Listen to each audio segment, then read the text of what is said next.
I appreciate and respect, like, well, really your whole career is so impressive because and I've read, you can read this in comments where any video where Lauren is, people are, you're very impressive because you're like wise beyond your years and you have a career that like a 40-year-old would be jealous of. Like you have documentaries out, you are an author, you've traveled like not the whole world, but like, you're out there and you've worked in, news. I mean, you've done so much and it's like you have so much perspective, but you're still at like a relatively young age. I guess, there's so much I want to ask, like, what have you learned? But I guess for people that don't know anything about your story, if you quickly want to like go over like how you got into media, how you got into, being an internet person.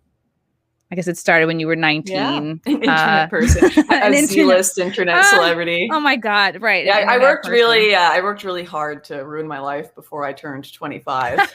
It was a strong effort. Oh my God.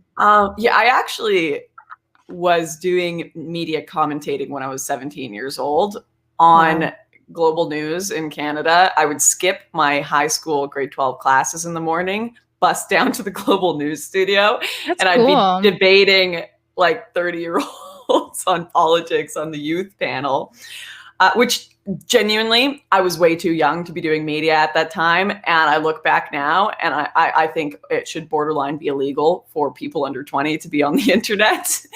But I did have I did have a lot of fun. I was pretty libertarian to start, like I'd say left-leaning, more progressive libertarian.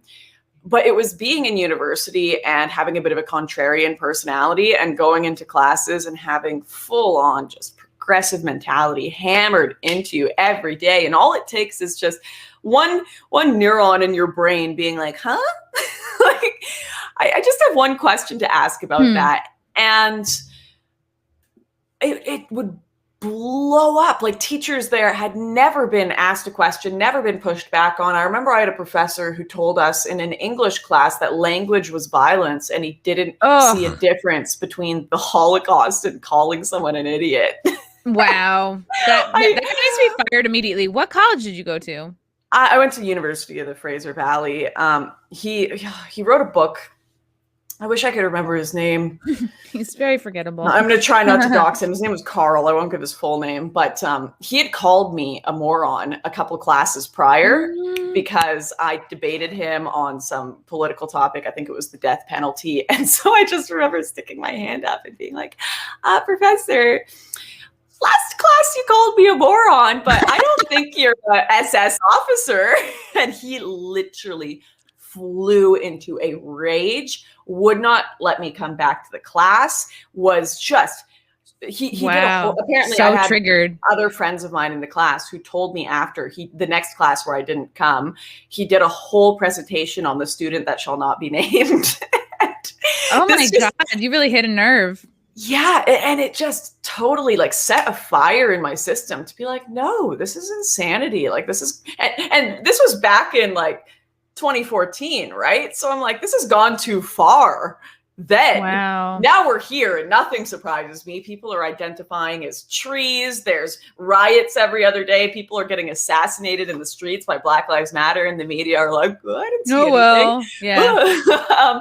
So nothing surprises me anymore. But it was quite the career. I'd say people publicly have only seen 2% of what I did and what I went through, what I put on YouTube.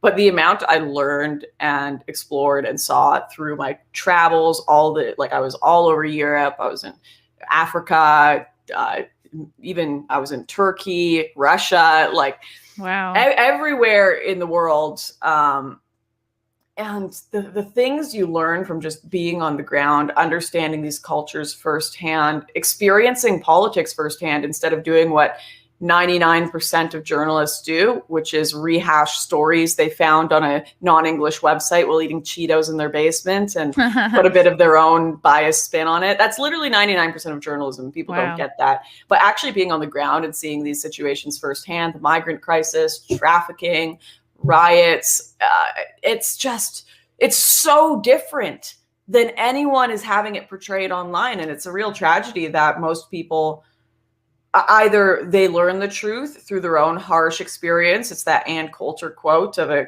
conservative is just a liberal who got mugged, or they spend their whole life, living in this ignorance, believing everything they read from the media. It's a tragedy. Right, because most people are not able to travel and like see it firsthand. And of course, like everybody can get lazy in their jobs.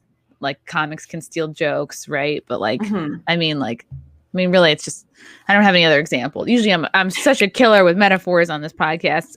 But like, yeah, with journalism, it is so easy to just like, I mean, you see it everywhere, that everyone can remember that montage of, this is dangerous to our democracy. And then you're like, man, do these guys all just receive the same script, or are they just all copying each other? So that's really amazing that you were able to go into these countries, like actually be on the ground, like I think it was your Borderless documentary where you're like was it in Syria or in Turkey?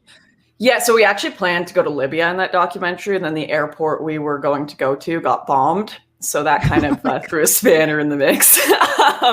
But yeah, we went to Turkey and Morocco on both ends to track where the trafficking actually started. And we went to the actual, I remember the day that we went to go meet an actual like trafficker in Morocco. And it took a while. I sent a Syrian Turkish fixer and another fixer to go there for 2 weeks and track down the rings and which ones are the biggest ones. And then when we got there, they're like, okay, we've set up this meeting with this I can't remember the name that they gave them, but he was kind of like one of the kingpins of organizing, and people would give him money and he'd arrange the boats. And the one thing we were told is, okay, if something happens to you, if you end up, because this was the same month that 2 girls were beheaded in the Moroccan mountains by illegal migrants living in there. And they're like, okay, if something happens, by the way, like, we're just going to die. Like, we'll try to hold them off, but you're probably not going to win. We're going to the middle of nowhere to a compound. This could be a setup. They could kidnap us. They could, sell you, but you got to take that risk. And I remember being like, all right, let's do it. And the first advice my security gave me was, we always want, so the person who was taking us to the compound, he was like, we want him to sit in the front passenger seat, because if you're in the front passenger seat and he's behind you, they can grab you or put a knife up to your neck or something and take control of the vehicle. The dude refused to go in the front passenger seat. Was like, no, I want to sit behind her. And I remember the whole drive just like sitting, like, I don't know. I swear. Well, maybe he had the same thought, because this is the thing. People will think a lot of migrants and like, oh, they're just from Africa. They're stupid. No, they're not. You drop a person from Africa in the middle of the woods and a person from, Sydney, Australia in the middle of the woods. The person from Africa is going to survive. The person from Sydney will die in 2 days. Like, they just have a different kind of intelligence. They have that street intelligence. They know what it's like to face violence. They know what it's like to be in situations where you can never quite trust anyone around you. So he was probably having the exact same thoughts. I don't want someone sitting behind me where they could take advantage of me. So yeah, they're very, very clever. I mean, you have to be to make your way on foot through dangerous countries with tons of security trying to stop you at every turn, make money from nothing in some cases, and get to Europe. I don't think most Westerners could do it. It's a different type of intelligence, but that was just one little crazy incident we had. Then we were also arrested in Turkey.